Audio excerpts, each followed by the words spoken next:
แม่นก็ได้ว่าคอยไปอยู่เพื่อนน้ำเตะแล้วคอยไปอยากให้เจ้าไปท้ายแบบพี่น้องกันต้องไปตรงมาเนาะได้กันน้องเนาะ อันนั้น ก็ได้ว่าคอยอยู่เพื่อนก่อนแล้วถ่ายได้ โอ้ยเจ้าต้องฟังไอ้บอกก่อนคือว่าพี่น้องกันต้องไปต้องมานี่ตัวนี่ต้องอธิบายให้ผู้ใหญ่ผู้คนให้ตัวหันหมายตัวเข่าเพื่อนเด้อเพื่อนน้องนั้นตัวต้องอธิบายขอนี่ให้ทางผู้รักผู้ใหญ่อันนี้เฮาเป็นไอ้น้องกันเสียให้เฮาตัดกันโลดนี่มันเปลี่ยนไปบ่ได้เลย แม่มาตัดที่ค่อยก็บ่อยากให้เห็นค่อยอยู่หันนะไปเห็นกระซ่ายกล้องไปทางไหนซะอันนี้เป็นแห่งจี้กล้องไปทางหลัง มันเปลี่ยนไปบ่ได้เนาะ ค่อยเข้าใจเด้อ เข้าไปหันมันก็ต้องถ่ายเนาะในบ้าน เดี๋ยวนี้นะเจ้า เราบอลคนละเนาะ เจ้าก้มผ้าก้มหัวอยู่เนาะ แม่ บ่ฮู้ว่าเจ้ามันแบบว่ามันปิดบังมันตื่นไปในเมื่อเจ้าสิแสดงละครกันว่าในเมื่อมันชีวิตจริงอ้ายน้องมันต้องอยู่นํกัน สรุปว่าง่ายๆว่า เป็นหยังทางทีบอบอดนะนี่ข่อยบ่ได้อยู่น้ำเหตุการณ์น้ำเด้อแต่ข่อยสิสรุปเป็นหยังเจ้าคือบ่ให้บอบอดทายทั้งทีบอบอดนี่มาทายเจ้าก่อนแล้วก็ปั้นพวกเจ้าตั้งแต่ยังบ่มีกระแสจนมาเป็นกระแสแล้วเจ้ามี เห็นมีคนทำหุ้น มีผู้ช่วยแด คืออ้ายก็ยังเสนอให้เจ้าอยู่ได้มือนอนน้ำอูกระดังเรือนเจ้าเทืองเจ้าหุ้งบอกเจ้ายังจื้อคำบอกเจ้าบอก เสมอต้นเสมอปลาย เสมอต้นเสมอปลายไล่ดีแดงห้ามลืมยูทูบเบอร์ ก็บ่ได้ลืม แต่เป็นหยังคือบ่ให้บอบอดทาย เรื่องให้ท่ายนะท่ายอาทีแบบปัจจุบันตรงๆเด้อที่ทางผู้ใหญ่ค่อยนะบ่อยากให้บ่บดท่าย ผู้ใหญ่นี่ช่างบอบอด อย่าลืมกดติดตามเพื่อเป็นกำลังใจให้ผมด้วยนะครับทุกคนขอบคุณมากๆครับ ได้หลังนั่งรถเฮ้ยฮันนี่ไปนั่งตังคอยหัน บ่ได้ข่อยบ่นั่งได้ข่อยยันกล้องหลายคนได้ข่อย เพื่อได้เป็นนายบ้านเด้ต่อไป นั่งตัวในบ้านเนาะ เอาดูข่อยกลับไปนั่งไป นัดผมนะ เอาเดี๋ยวจะให้บ่าวเวียงถามต่อเด้อ ทีละจุดประสงค์ที่เจ้าว่านะเพราะว่าขัดใจ เจ้าละทำหุ้งเลยเนาะเอาถาม เห็น จะ ได้ นั่ง มา กับ ไป หุ้ง แล้ว ได้ ปกติเนี่ยเจ้าชินลงมาได้ยืดได้เจ้าไม่ต้องท่ายเขาไม่อยากให้ท่ายกับโจ๊กอัน แม่ นี้ นก็ได้ว่าค่อยไปอยู่เพื่อนน้ำเตะแล้วค่อยบ่อยากให้เจ้าไปท้ายแบบพี่น้องกันต้องไป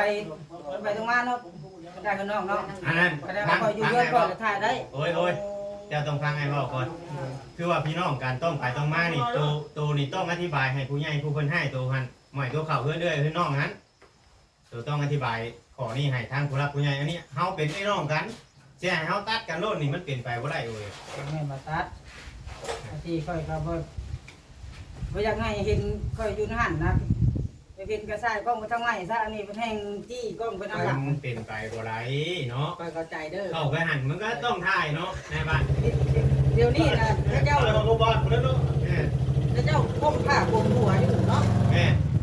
บ่ฮู้ว่าเจ้ามันแบบว่ามันปิดบังมันตื่นไปในเมื่อเจ้าสิแสดงละครกันว่าในเมื่อมันชีวิตจริงอ้ายน้องมันต้องอยู่นํกัน สรุปว่าง่ายๆว่า เป็นหยังทางทีบอบอดนะนี่ข่อยบ่ได้อยู่น้ำเหตุการณ์น้ำเด้อแต่ข่อยสิสรุปเป็นหยังเจ้าคือบ่ให้บอบอดทายทั้งทีบอบอดนี่มาทายเจ้าก่อนแล้วก็ปั้นพวกเจ้าตั้งแต่ยังบ่มีกระแสจนมาเป็นกระแสแล้วเจ้ามี เห็นมีคนทำหุ้น มีผู้ช่วยแด คืออ้ายก็ยังเสนอให้เจ้าอยู่ได้มือนอนน้ำอูกระดังเรือนเจ้าเทืองเจ้าหุ้งบอกเจ้ายังจื้อคำบอกเจ้าบอก เสมอต้นเสมอปลาย เสมอต้นเสมอปลายไล่ดีแดงห้ามลืมยูทูบเบอร์ ก็บ่ได้ลืม แต่เป็นหยังคือบ่ให้บอบอดทาย เรื่องให้ท่ายนะท่ายอาทีแบบปัจจุบันตรงๆเด้อที่ทางผู้ใหญ่ค่อยนะบ่อยากให้บ่บดท่าย ผู้ใหญ่นี่ช่างบอบอดว่าสิซะ แม่น ผู้ใหญ่ที่ช่วยน้องโอยนี่ช่างเจ้า ตัวนี้คอยหู เอาเว้าให้เข้าใจบัด คอย นี้ ว่าในคลิปคอยเลยตัวนั้น แล้วก็ว่าในคลิปลงไปแล้วบอกกันนะแล้วเพิ่นบ่ให้ท้ายบัดนี้ค่อยไป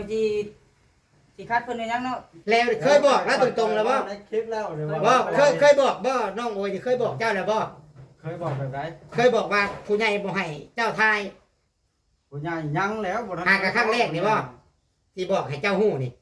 นี่ละคอยต้องการ บัดนี้เจ้ายังสิทายเราอยู่บ่ โยเพิ่นบ่ให้ท่าแล้วสิท่าให้ยัง สิทธินี่มันเป็นของน้องเพิ่น แม่น ฉันบ่ให้ทายแค่อยากให้ FC ฮู้นำ แม่ ก็ได้ FC ว่าตะกี้บ่บอสเคยทายตอนนี้คือบ่ทาย นี่สาเหตุที่คอยอยากให้น้องโออธิบายต่อคอยเมื่อนั้นเนาะอธิบายคอยบอกให้เจ้าท่ายแล้วผู้ใหญ่เพิ่นห้ามคอยอยากได้ยินคำนี้ เพราะค่อยก็เว้าแล้วอันที่เจ้าก็จักจังได๋ค่อยก็เว้าว่าค่อยบ่ให้ท้ายที่เพิ่นให้ว่าจะท้ายเลยเพิ่นเว้าว่าเห็นเจ้าเลยเก็บย่างไปรถแบบบ่ต้อง และ ก็สิพังควบผู้ใหญ่กะน้องโอนี่ยันเฮือนบ่แล้วเว้าให้เว้าที่ช้าก็อีแล่น ในคลิปข่อยก็ได้ว่าอยากถามกัน ข้อยอยากถามเรื่องหนึงแลเจ้าอยากให้น้องเจ้าน่ะใส่ชื่อน้ำเจ้าอยู่บ่ บ่อยากให้ใส่ อันที่เพิ่นก็มีอยู่แล้วชื่อน้อง ย้อนหยังย้อนบ่เกี่ยวกันพังข้อยสิถามย้อน ทางให้คุณคิดอธิบาย ค่อยสิถามเอาไม่ไปตีกันแล้วเต้นให้เจ้าก็ได้ใกล้ๆก็ได้มันได้ยินแต่ย่าน หลายทงข่อยก็ได้ ข่อยมาใหม่ยันเพิ่นบ่ได้ยิน ย้อนหยังเจ้าคือบ่อยากให้ใส่ชื่อน้องเจ้า ทั้งที่ผู้ใหญ่ชื่อดินนี่เพิ่นให้ใส่ บ่จักแต่ว่าบ่อยากให้ใส่น้ ผู้ใหญ่บอกบ่ผู้ใหญ่เฮ็ดเฮือน ำผู้ใหญ่เฮ็ดเฮือนบ่ บ่บ่ ฮะ บ่ เจ้าคือบ่อยากใช้ซะ ลูกพี่เจ้าบ เด้ อ อก คอยสิอธิบายสิฟังเด้อ อ่ะ ที่ดินของน้องแต่นี่มีเบิดตุ๊กตุ๊กน้องติ๊กน้องนิกแต่ อืม พ่อ อืมพ่อบ่มีแล้ววะ บ่มี อันที่ชื่อข่อยคือบ่มี เพิ่นยังสิเอาเข้าอยู่เจ้าเห็นบ่คลิปอยู่เฮือนในนางมื้อน่ะ เจ้าเห็นบ่ บ่ตะไดมาแล้วอันที่เพิ่น มันก็ละประเด็นหมด ที่เพิ่นบ่ เข้า บ่ ใจ ไปอธิบายก่อนนี่อย่างอีหยาก็บ่ได้มีชื่อข่อยแต่ขึ้นชื่อเพิ่นทุกคนแต่ละกระดินบ่แม่นบ่เครียด ว่าตรงๆแล้ว บ่ นะ แม่นบ่เครียดบ่แม่นบ่เครียดข่อยบ่แม่นสิคนเครียดคนง่ายเนาะ ฮะ น้อยใจ บ่แม่นว่าน้อยใจอันที่ชื่อก็มีบ่แล้ว ให้ ที่ เรา ข่อย อ ก็ ธิบาย ที่ข่อยก็ใช้ชื่อผู้เดียวข่อยก็ไปจะมาอยู่ก็อยู่ได้แต่บ่มีชื่อคนอื่นนะมีเท่าแต่ชื่อข่อยผู้เดียว เอา แบบไผพวกมาทางอื่นนี่มัน ทางเด้อบัดนี้ ข่อยก็บ่ได้หา ทาง บ่ หน้า ได้ห่วง ทางหน้าผู้ใหญ่เด้อพี่น้องข่อยสิอธิบายให้เราฟัง แม่น เด้อแต่มันเป็นแบบนี้น้องขอน้องเขาเราจะปีนโอ้ครับให้อยู่พี่น้องว่าแบบซี่ซะผู้ใหญ่เป็นเงินผู้ใหญ่มันบ่แม่นเงินเจ้าเนาะและผู้ใหญ่เพิ่นอยากให้ใส่ชื่อร่วมกันเฮาก็ต้องได้ใส่น้ำเพิ่นเฮาน่ะบ่มีสิทธิ์หรือว่ามีไผสั่งการน้ำหลังเจ้าบ่ บ่ คันบ่อะไรแม่นให้เข้าใจไหมว่า มีชื่อน้องเฮานํกับบ่แม่นว่าเฮาบ่มีเด้เฮาก็มีชื่อเฮาคือกันก็อยู่นํกัน คือจะเว้าได้แต่คันจะว่าบ่อยากให้ใส่นี่บ่ได้ ผิดเพิ่นแล้วเนาะ ผิดมันบ่แม่นเงินเจ้า อ๋อแต่มือแรกก็คือบ่เว้าดีไปว่ามี อันนี้แล้วอันนี้แหละมันอยู่กับผู้หักเงินเพิ่นมา ผู้หั อั ก นนี้น่ะ แสดงว่าเจ้าบ่ฮู้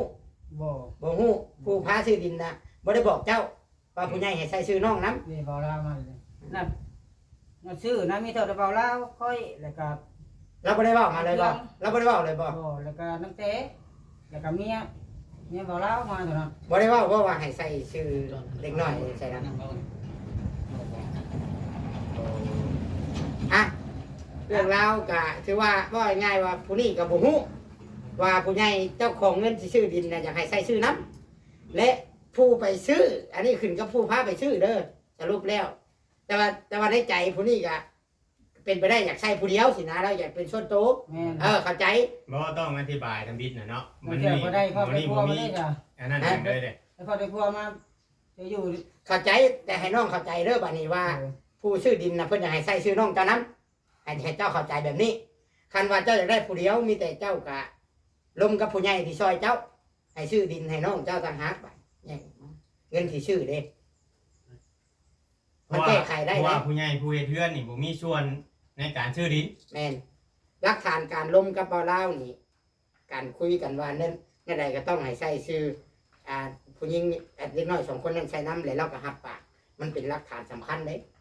คือเจ้าหักเงินมาแล้วบ่เฮ็ดตามเว้าเลยผิด มันเป็นหลอกลวงกอบโกยเงินผู้อื่นเนาะ แม่นเจ้าก็สิมีส่วนผิดนํเด้จังได๋อ้าวทำเฮ็ดเป็นขบวนการเด้ อันนี้แล้ว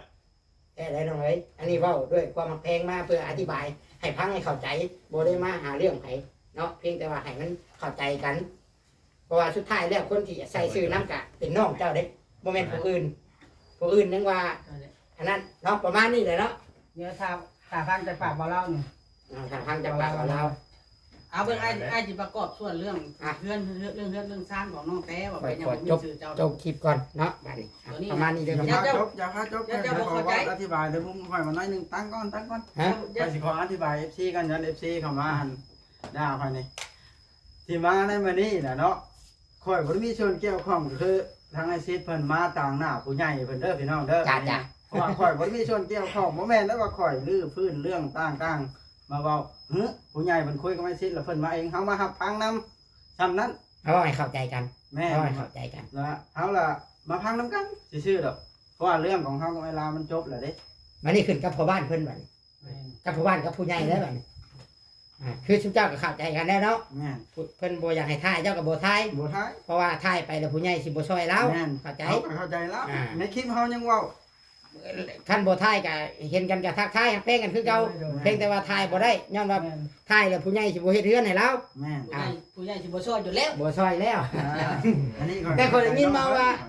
ทั้งที่ว่าผู้ใหญ่ผู้นี้บ่ช่วยก็ว่ามีผู้สิช่วยอยู่ไหนแต่ทีแรกว่า ระยะตัวนั้นน่ะมันอันนั้นเราถือว่าเราให้รักษาผู้ใหญ่ผู้นี้ไว้